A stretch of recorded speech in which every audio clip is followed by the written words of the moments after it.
Odysseus and his trials to get back home from Troy. Odysseus! Father of a son. Odysseus! Husband to a wife. Odysseus! Ruler of a people. Odysseus!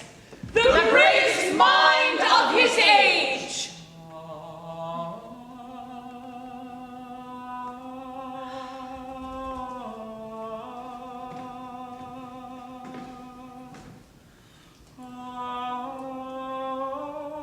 Sing in us, O Muse, and inspire our thoughts, our words, our actions, as we tell the story of that man Odysseus, who sailed from the battles at Troy. Odysseus, 10 years at war. Another 10 years voyage. The Odyssey. The epic quest. To navigate the storms of adversity. Cross the deepest depths of disaster. To journey beyond all opposition. To find home. Though the gods would have it otherwise. Through our words. Through our actions. Through the spirit of the goddess. He shall prevail. We shall prevail.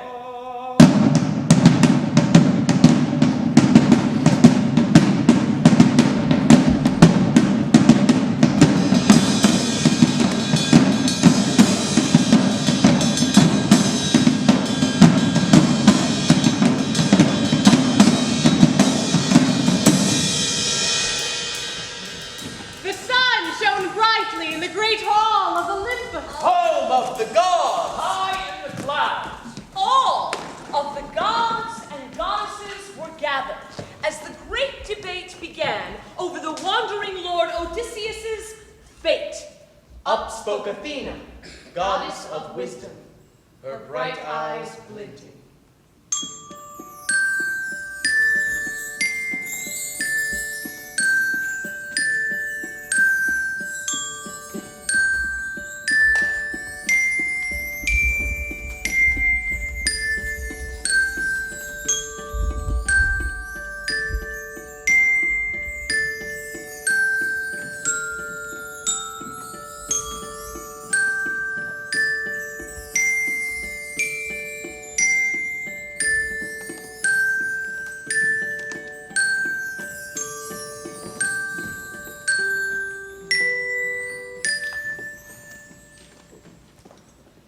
My father Zeus, great majesty, all of Greece is anxious for clever Odysseus, absent from his home for more than 10 years.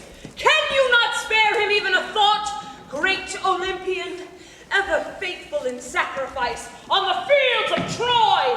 He deserves none of your enmity. Why is it you seem to hold such a grudge? Zeus, respond.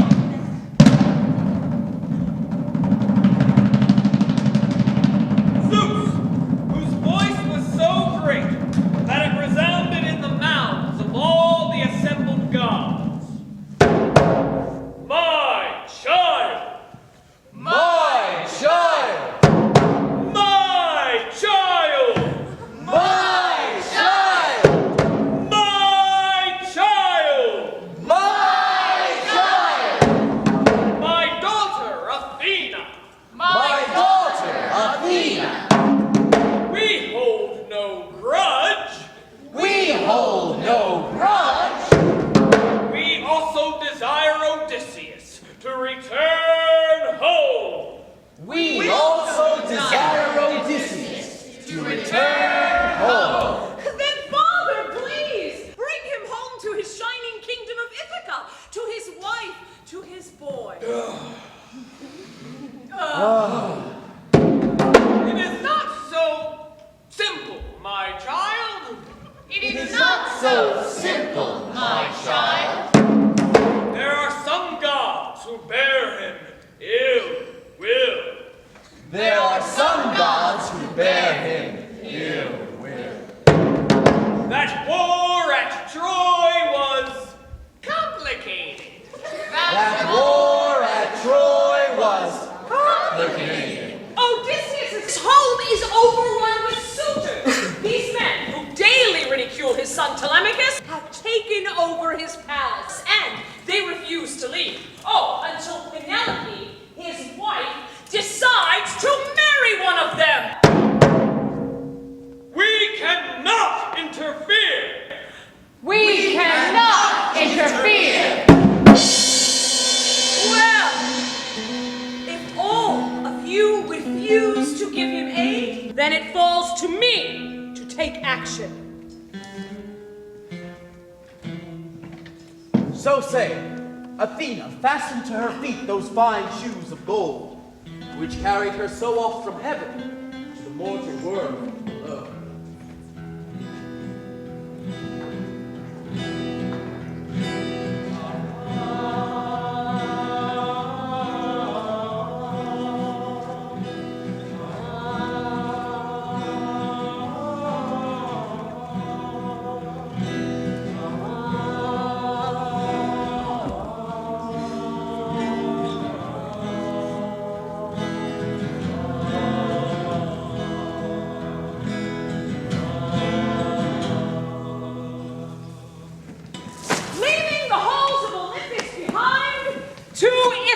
She came, home of Odysseus, where, in his absence, she found some 108 suitors, all men who wished to marry Penelope, the lonely queen. Marry her? Was she not already wedded? What sense did these suitors have to think that they could have to wife Penelope, Odysseus' wife? As the ruined queen tried to stave off these villains, Athena looked in with pity at her. Penelope, The beautiful queen of Ithaca, sat on her throne, where she sadly sat for many a day, awaiting her husband's return. Though she sat straight and noble, the sadness in her face was most pitiable.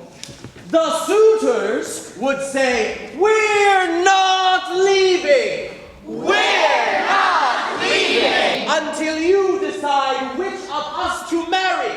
Until you decide which of us to marry!" Then these suitors, these haughty princes, all of us, we lounge around the house. Now look at that! Suitors! This is our house now! Yes! And we also order the servants to bring us food! Food! We sat all over her furniture. We never helped in anything except to make a mess.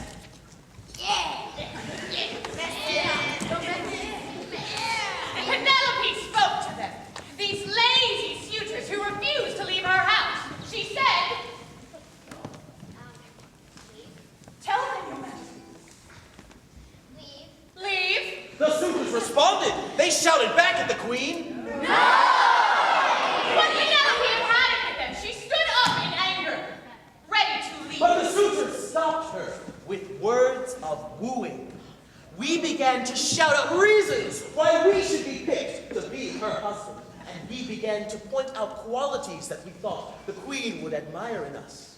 We began to shout out to the queen, to persuade her. What did we shout? I'm handsome. I'm handsome!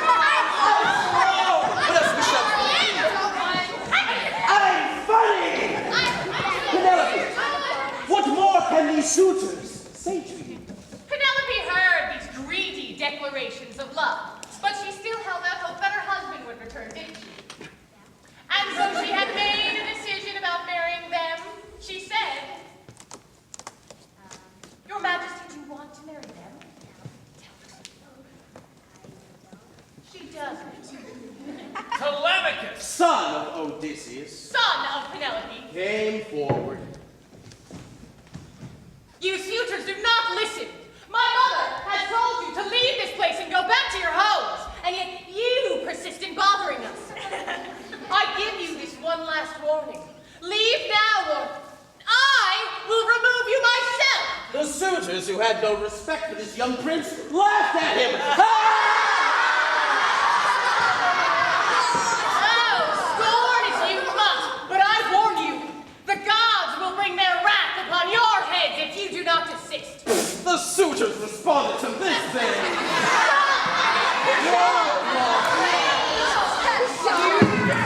You do not fear the gods? They did not fear the gods, and they would remain until the tortured queen would yield. As they were arguing, 2 eagles were sent by Athena.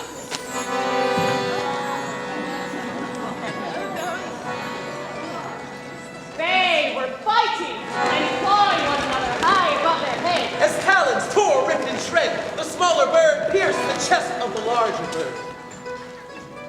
And a single feather fell to the earth.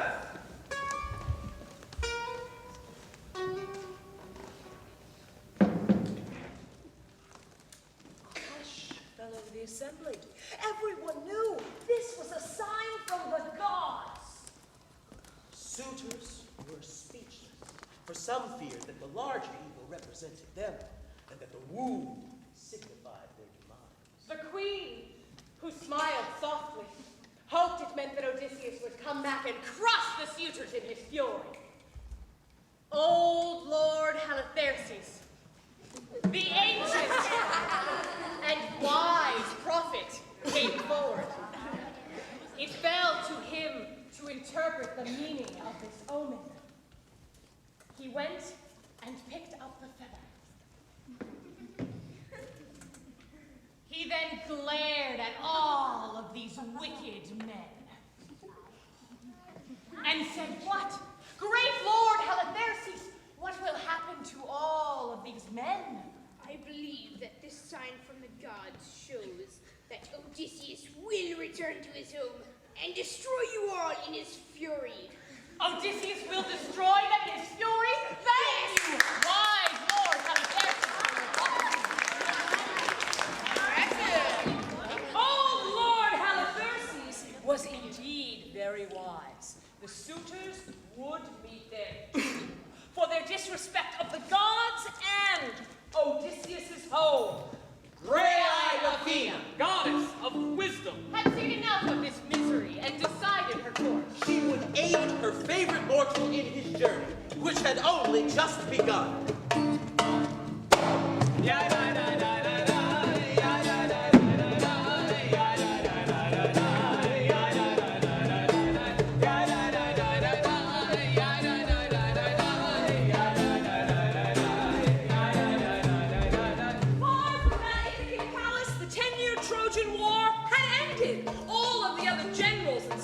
From the Greek armies, they sailed swiftly on from Troy. But Odysseus would not meet his destination so easily. He and his crew were plagued by misfortune, often at the hands of the gods, who grew angry at their disrespect and impertinence. Odysseus! Odysseus!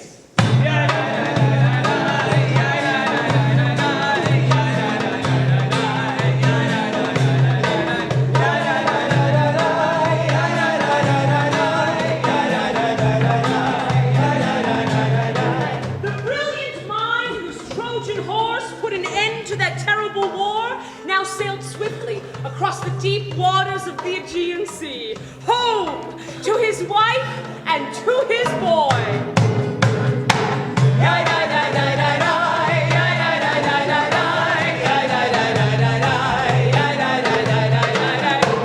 The first island Odysseus and his crew came upon on their way home from the Trojan War was a dark, craggy wasteland of a place. Half asleep, they packed some provisions, and wandering inland, the weary travelers came upon an enormous cave. Where they found a semblance of habitation, as the bones of animals litter the ground. and signs of a recent fire still smoldering. Well, hoping that their unknown host would welcome them, they all decided they would Rest. And very soon, they all fell into a deep slumber. Until What is this? Unwary traveler sleeping in my cave! Ha! I will put this rock in front of the mouth of my cave. And put some sailors into the mouth of my head! Their host was no ordinary person, but a horrible one-eyed beastly thing, a giant creature known as a huge cannibalistic man-eating monster who began eating the Grecians one by one. But Odysseus came forward and said, "We have food and also wine, which we have brought from our land. It is here in your cave. Please, take as much of this as you like, but eat no more of this feast. Take it. Go. Thank you. Accept our gifts. Good. Thank you. Oh, thank you very much. Yeah. Tell me, brave leader, what is your name? I would like to give you some relief for your generosity. I swear. And thinking very quickly. Because indeed, Odysseus was the greatest mind of his age. Odysseus said, My friends call me Nomad. That is my name, Nomad. and all of his crew, hoping that his plan would save them, they agreed that this was his name. Ah, yes. I see. Well, no man, I will tell you what your present will be. Ooh, I will eat your offerings.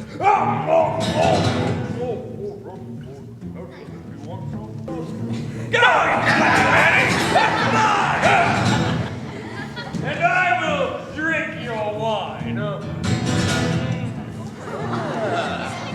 And your reward, no man, will be that you will be the last of your soldiers I will eat. That is your prize.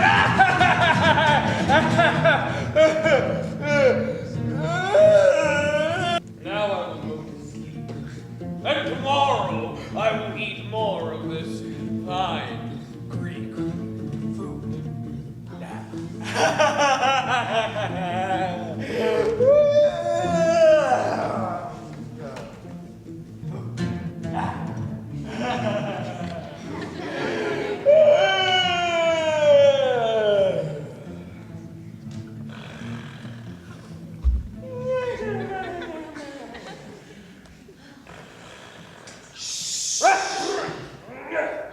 Okay, my friends, we don't have much time. We have to figure out a way to fight this horrible beast, or else he's going to eat us all. Who's got an idea? What do you think we can do? Kill him. That's great. How do you think we can do it? We can use everything at our disposal. That's a great idea. What do you think? We can throw food, but he has all the food. Maybe while he's sleeping. Don't let him in his sleep, maybe. They're both great ideas, right? What do you think we can do? Stab his eye. That's a good idea. Why do you think that'd be a good idea? Well, what do you think we can do? We can move the rock. It's pretty big. We might need everyone's help. Would we be able to move the rock together, guys, you think? I think we can do it. Yes.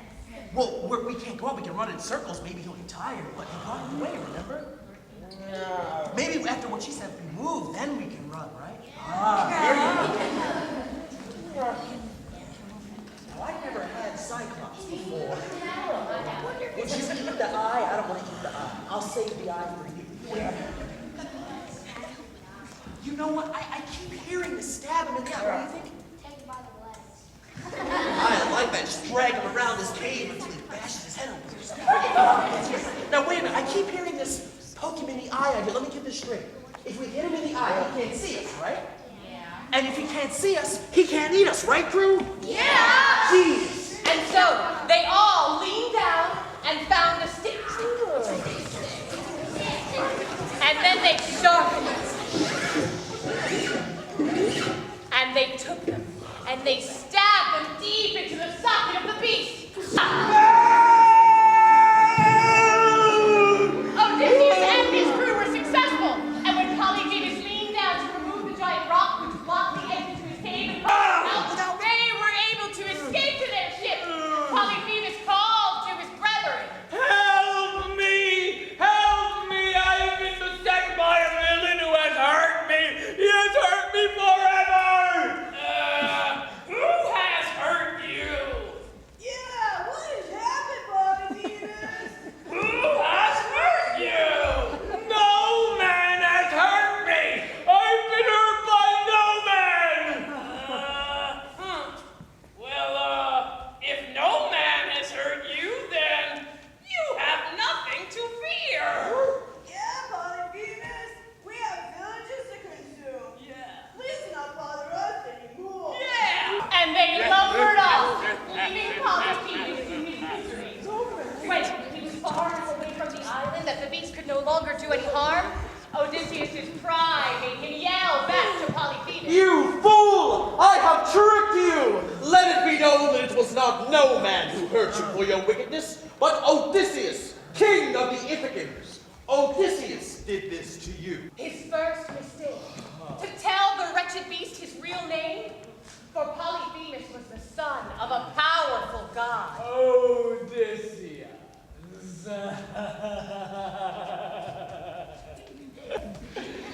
Then I call upon the power of my father.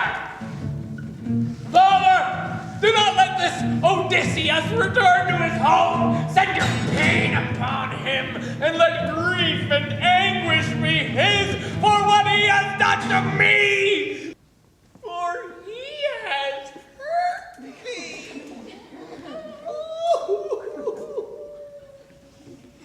Then the sailors began to row away from that island.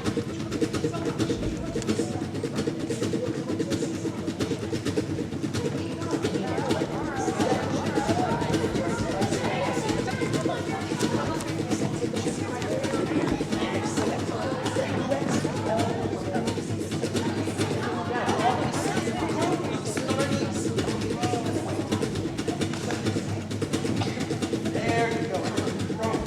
Throw it over that hole.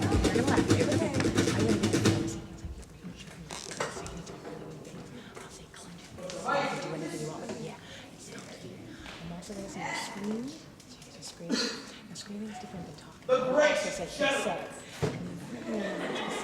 took hold of the mighty rudder and ordered his crew by saying, "Row for your lives!" Row for your lives! And the sailors paddled as hard as they could, but fast distance between themselves and that terrible land. But the sight and sound of the ocean was a gathering storm, where thunder cracked and waves crashed. To the horror of Odysseus, the Cyclops' father was the god of all the oceans. His name was Poseidon. Odysseus got onto his knees and begged this angry deity for mercy. Please have mercy! But none would be given. That vengeful lord of all waters was angered deeply by his son's pain and anguish. He looked down from high atop a tidal wave, and his rage showed in his face. And his clenched fists, and the way he stomped his feet. The ocean waves swelled high above the Grecian ship. Poseidon screamed in anger. He was trying to destroy that king of the Ithacans, and so he told Odysseus exactly what he was going to do to him if he caught him. But he did it in an ancient language which no mortal could understand. He said, Schnot. "Not Schnot.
jollity. Come, my friend, come, I have counsel for you. Get up here. Then that ever-kind god of the wind gave Odysseus a little bit of advice. Greetings. Oh, Eurylochus, the nephew of Odysseus, came forward and addressed the rest of us hard-working sailors. He said, What sort of treasure do you presume this great god has given our leader? What prize does this silvery bag contain? What do you think's in there? Food! wind! He said, What would you do in a bag full of wind? We could go home. I want to go home. There's more food at home. Money. That's what. Oh, she's coming. Oh, he's coming back. Bring her back. Now, I have given Odysseus my advice, but he has a warning for all of you. Odysseus? Do not open the bag! Ah, very well. Get back on that ship and drive it, sir. King of Ithaca, have a fair journey. Bon voyage! Heed my warning.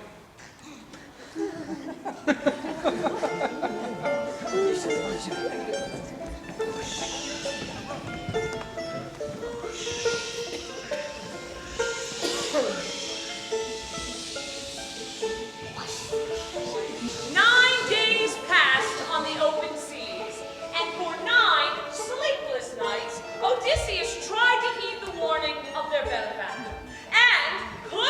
And closer they came to their home, until finally, they were so close, they could see the cooking fires of their people's homes. Odysseus, half dead with sleeplessness, warned his crew one more time about that bag. Odysseus said, "Not open the bag." And then Odysseus fell asleep. thank goodness. But as soon as he was, Odysseus is finally asleep. What should we do? Yeah, sleep. But what right have we to do so? Yeah, what if it is something awesome? Why should Odysseus get all the good fortune? He gets all the golden accolades from everyone we meet, and we do all the work and get nothing. And it might be wind, you could be right, we could blow ourselves home. And so, young Tiberius, also known as Mason, at the urging of the rest of the crew, Open it. Open it. quietly sneaked onto the main deck of the ship Open it. Open and it. opened the bag. Open it. Open it. But inside, they found no gold, no jewels, no food, but in fact, all of the power of the wind. And it leapt out at them. The great gale caught them, blowing them, boat and all the way back to the island of the wind god.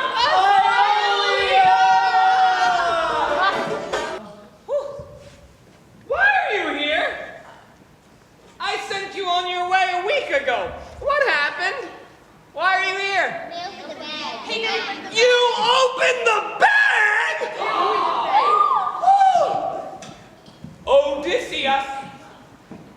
Odysseus. What happened to you? Can't you keep control of your crew? I told you to wait until the morning of the 10th day for my power to bring you home. What happened? I fell asleep. You fell asleep! And the sailors of Odysseus asked Iolia for another gift. What should we ask him for, guys? Money. What should we ask him for? Wind. Wait, A what? that's a for another bag of wind. What do you think? No! You cannot have another bag! Odysseus then stood up and spoke. He accepted responsibility for his crew's actions and graciously asked the god for more help. He said, May we please have more help, great God? Great God. That was good. Odysseus, I have given you a sacred gift. And your crew. Wandering going on? How dare you! Not only will I not help you, but I believe that the gods, many of whom frown upon you, will not make your journeys easy. In fact, I predict you sailors of Odysseus will never see your homes again! What? Only you, great mind, may one day grace the Ithacan shores. The rest shall perish. Now leave this place.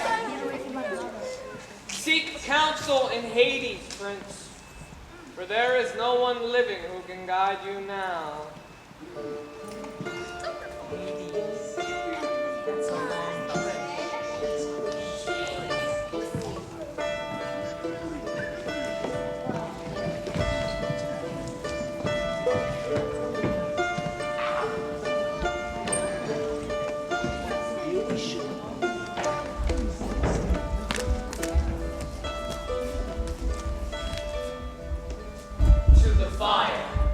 To the fire, to Hades they went, beneath the sea, where the dead pay their debt.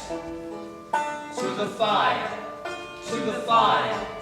to Hades they went, beneath the sea, where the dead pay their debt. To the fire, to Hades they went, beneath the sea, where the dead pay their debt. And within that land of quiet, the soft moans of the unliving droned in the air. While Odysseus, the mighty king, brought a stir to these lifeless inhabitants. For coursing blood was a rare sight in this realm of death. The great Lord witnessed the souls of those great Greeks he knew from songs of legend. Heracles, the demigod son of Zeus. Oedipus, the wretched, cursed king. Achilles, the impenetrable warrior. And the beautiful Persephone, queen of the underworld, who bowed to him as he passed. And finally, they came to the spirit of that renowned prophet of Thebes, Tiresias. Tiresias, the wisest. This venerable ghost was the first to speak. Tiresias said, Odysseus! Do not abandon your flight from Troy, for your home is beset by strife at the hands of a band of ruffians. Odysseus bowed to Tiresias and asked, Great prophet, how shall I escape these dangerous waters? Great prophet, how should I escape these dangerous waters? The gods are angry with you, Odysseus, but Athena is your one remaining ally in the pantheon of Olympus. There is but a single path to your deliverance. You must venture past those tempting she-devils known as the Sirens. The Sirens. Do not hear them, but rather place wax in your ears, that you may avoid their horrid capture, or waste away to nothingness, listening to their rapturous spell. Next, you will come to the pass of Scylla, Scylla! The dreaded sea serpent and his horrible brother, Charybdis. Charybdis! Scylla and Charybdis! Neither can be slain, nor can both be avoided, but sail closely between them. But avoid Scylla most of all, for his way lies utter destruction. The other will only ask for a few in sacrifice. And lastly, do not eat the sacred cattle of the god of the sun, Helios! Helios! One bite of his sacred cattle will spell doom for all who disobey. Take me at my word. As Tiresias spoke his final heed, he faded into nothingness. Odysseus then turned to leave this place. When behind him there appeared a horribly sad sight.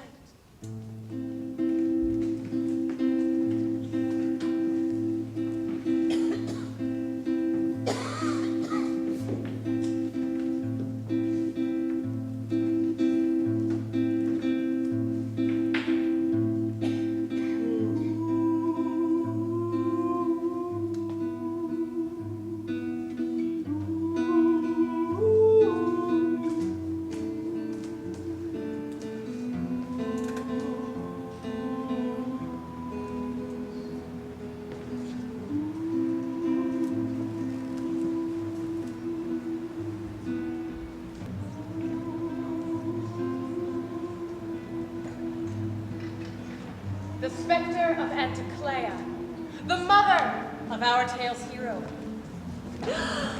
She spoke to him. For me, my son, there will be no peace. For indeed, the disquiet caused by your long absence is what brings my broken heart to this sad place. And Odysseus, whose long absence denied him the knowledge of his own mother's death, wept. He cried many tears at seeing her. His tears were so pitiable that all of the dead bowed their heads to him.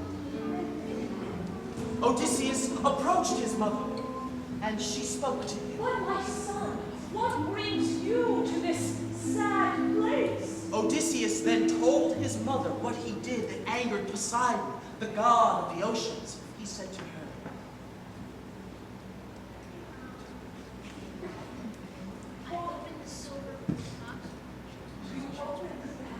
also how he angered Iolea, the god of the wind. He said to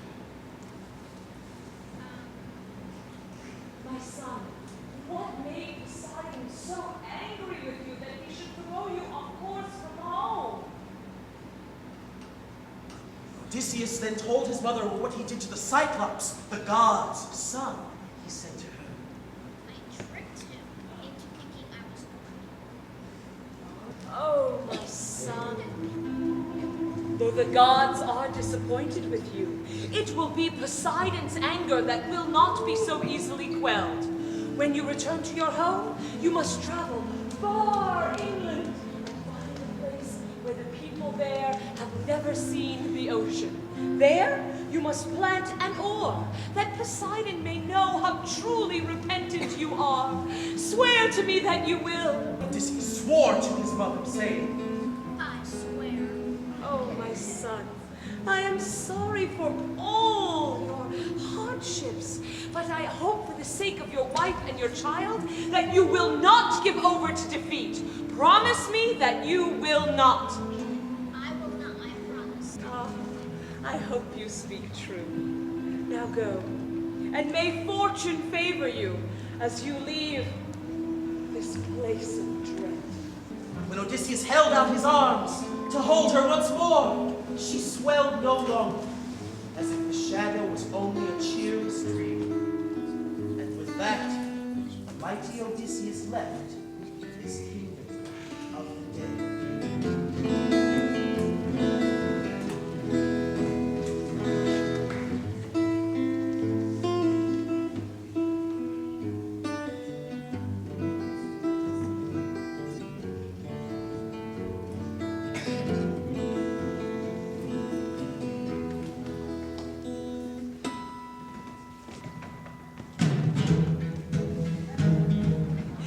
Next, Odysseus and his crew would need to go through that narrow passageway that had spelled doom for all those who went before them. But first, they had to pass the island of the singing temptresses, known as the Sirens. But the mighty Odysseus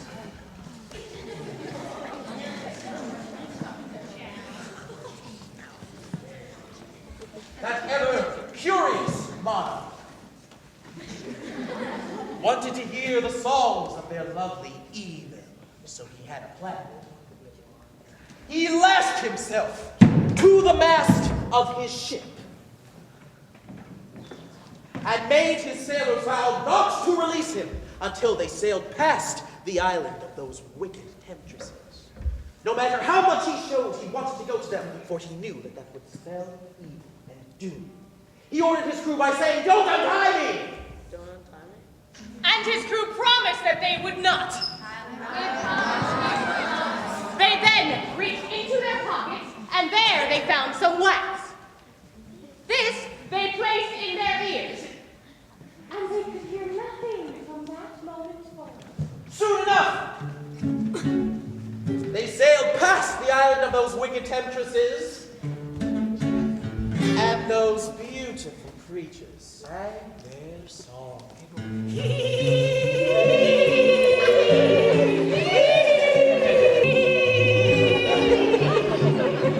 Odysseus screamed to be untied. Untie me! But no one could hear him, no matter how much he kept screaming loudly. Please untie me! I got wax in my ears. Please! Finally, they were able to sail on past the Sirens, and they were safe. They then removed the wax from their ears and cheered their victory. Next, they came to the place where, as Tiresias instructed, Odysseus was to sail between the thread of those two wicked serpents, Scylla and Charybdis. Athena helped guide the reins of the ship through the narrow passage. The sound of hissing and the roar of danger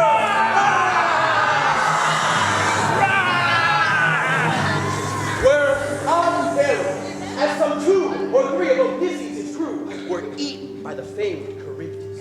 When they finally made it through, they cheered their success. Now, one final test lay ahead, though the most ill-fated it proved to be. Odysseus and all of his crew came to another island. Now this was the land of the god of the sun, and he is known as Helios. Great Helios, give us light.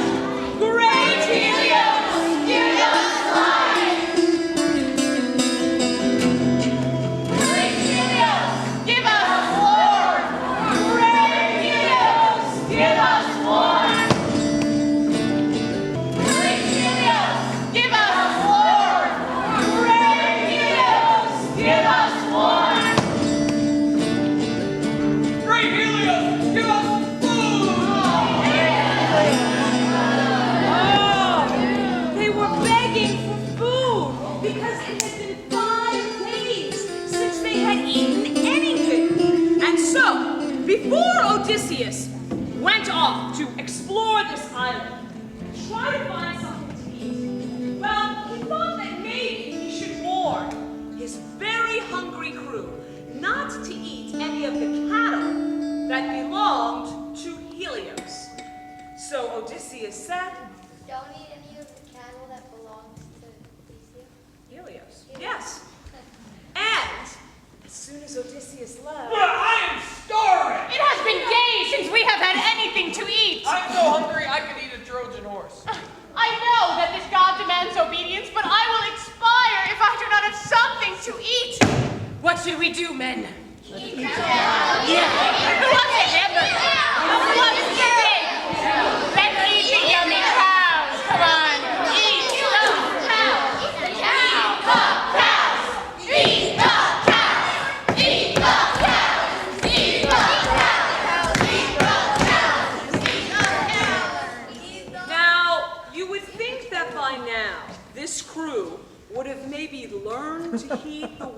of any warnings?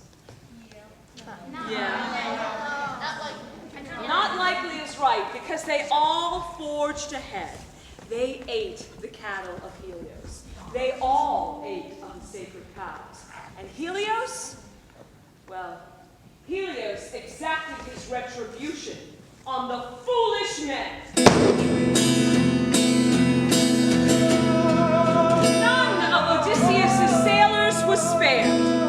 Only Odysseus sailed on. The rest of his crew perished. And although Odysseus lived, there was no one to cheer. At the home of Odysseus, this place he was now free to venture for. The suitors were still making a mockery of hospitality. Penelope, with the guidance of the gods, had set about a contest to finally resolve this question of her hand in marriage. And she ordered her husband's bow to be placed upon a pedestal in the great hall of the Ithacan palace, and told whoever was able to string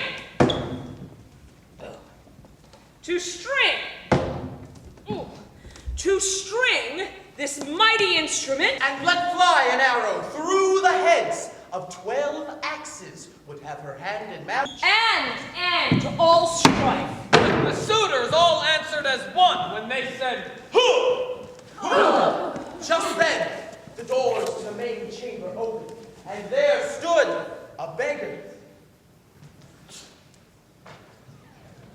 A beggar who wore rags, and a beggar who had a long white beard,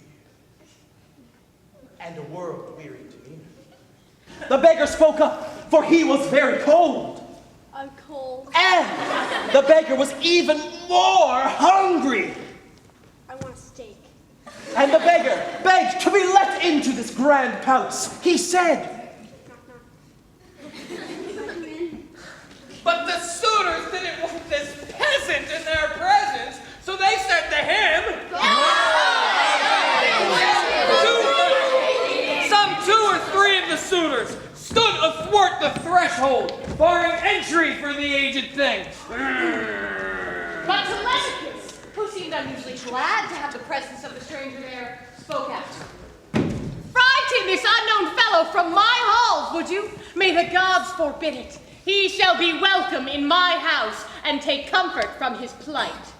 These suitors were shocked by the young prince's bravado and let the stranger enter. Come on, guys. Yeah. the old man approached this king's son and knelt before him. He expressed his gratitude to Telemachus. He said, You are most welcome in my father's house. Please find comfort in our hospitality. Oh, enough of this, said Antinous, the boldest of the brash suitors. Shall we let the contest begin, brothers? The first of the suitors to try his hand in the contest was Leodes.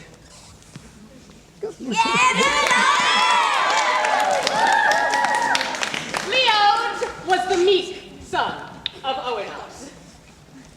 He grasped the bow in his hand. And while he attempted to string the weapon, the rest of the suitors called out to him when they said, "Who?" Come on,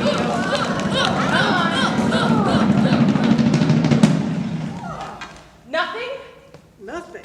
No luck at all. Here was a bow to break the heart and spirit of many a young man. Leodes threw his hands up in the air and sauntered off in displeasure. The rest of the assembly eagerly awaited their turn. Eurymachus then stood, and all fell silent. He was respected and was the son of a king. The rest of the suitors whispered about this arrogant prince's power and strength. But what do you think Eurymachus had to say to them about his chance for success? Can you do it? I hope so. He hopes so. The rest of the suitors called out to him when they said, "Who?"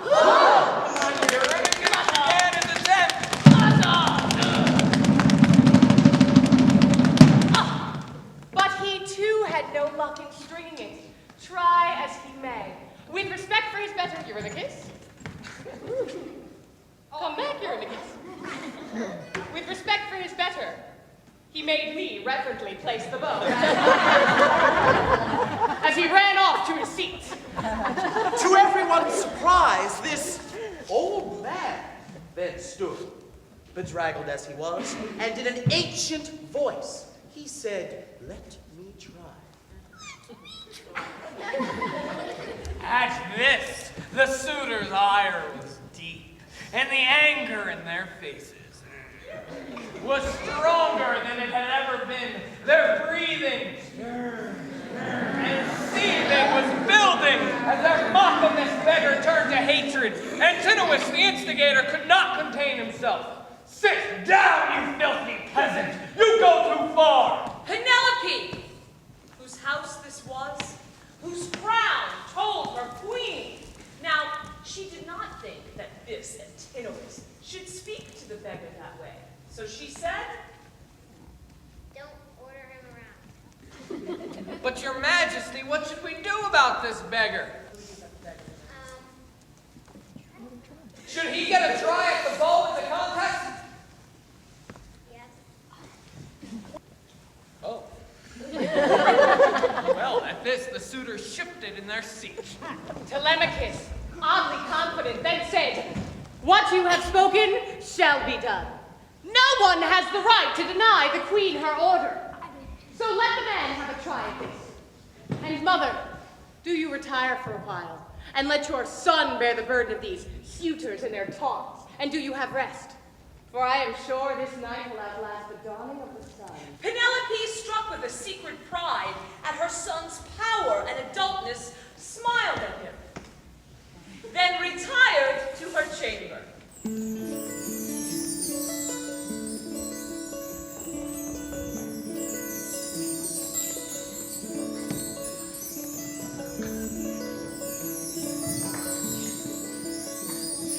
And there Athena came and cast a spell on her, which put her into a deep slumber. Then Telemachus said, "Take the bow, stranger, and have a try at it. You have my blessing." The old man did so. He took the bow in his hands, examining its strength and size, and in a blink, he strung the string. As a musician strings an instrument, with ease and excellence. The suitors gasped. The old man then plucked the string, which made a lilting tone. He then prepared to let fly his arrow. Telemachus, overjoyed, called for the axes.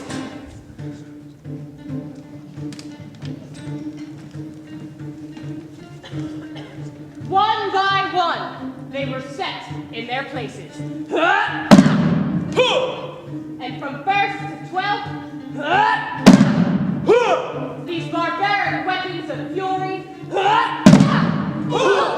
had a hole where the blade met the shaft.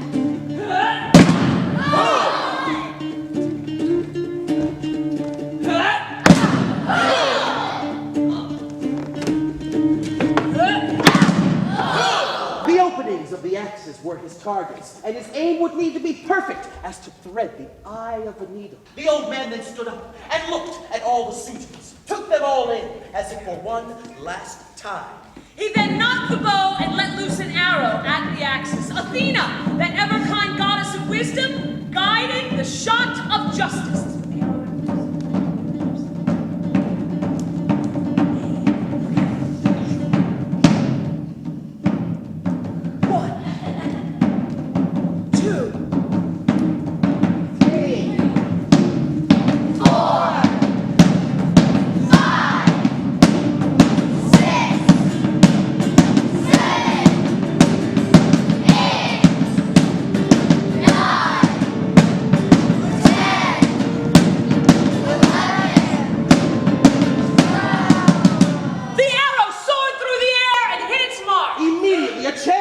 Over the stranger. His rags fell from him like leaves from a tree, and to tell true, this man was never a beggar. He was the lost king, disguised by Athena's magic. In that moment, the suitors knew their opponent was the long-lost lord of this land, and with derision, they yelled his name. Odysseus! You did not think me capable of revenge. For who else but fools would show such disrespect to their better? Know that I shall bring doom upon all of you, for you have done me great wrong. Half afraid, half angry, the suitors all drew their swords for battle. Telemachus called for the doors to be locked from without, for he knew all along that this was his father, and he had prepared for this moment. Not one of the oppressors could escape the wrath of this great man. And so it was in that chamber of revenge that Penelope, who lay sleeping in her bedroom, had a frightfully wondrous dream. In Penelope's dream, there was a legion of geese that came to feed beside her house. Now, Penelope tried to shoo them away, but they persisted in eating her grain, reeling their necks in a disrespectful arrogance. Just then, an eagle from the mountains came soaring in. He brought terror to the geese as he swooped down and stopped their breathing.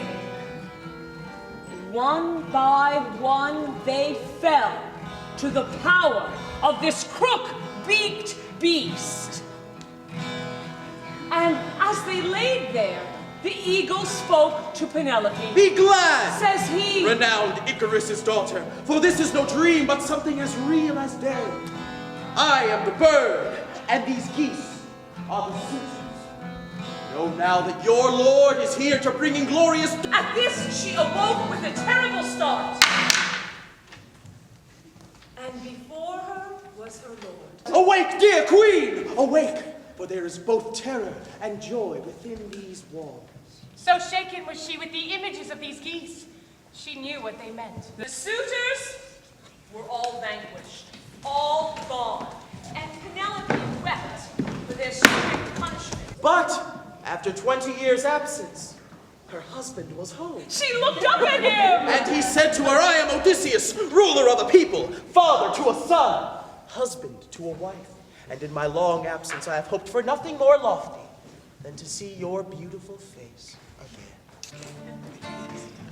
again. Athena smiled at this joyful reunion. Odysseus, finally home, had one last journey to make. At the behest of his lost mother, and also to appease that great god of the ocean, Poseidon, he who would still mutter, Yaska. Odysseus traveled inland from the shores of Ithaca with an oar. And at every mile, he asked someone what it was. Pray, can you tell me what this is? Or what is it, my dad? An oar, yes, and what is it used for, my lady? Sailing, thank you very much. And farther on, Odysseus asked, Fair princess, can you tell me what this is? An oar, yes, and what is it used for? Sailing a boat, wise and beautiful. What royalty, thank you. And still farther on, Odysseus asked, You two old men, can either of you tell me what this is?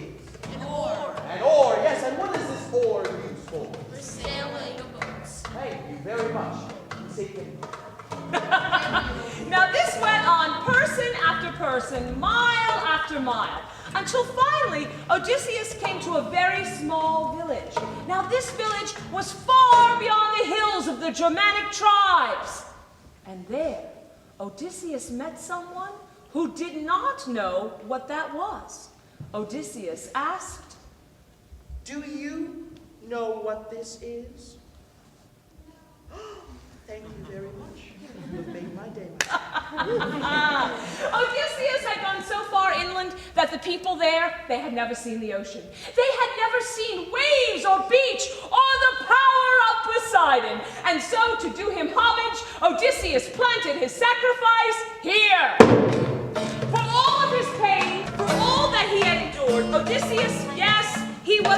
happy for his return. But he was happier still for his adventure. For the greatest adventure anyone had ever lived. A hero's tale for the greatest hero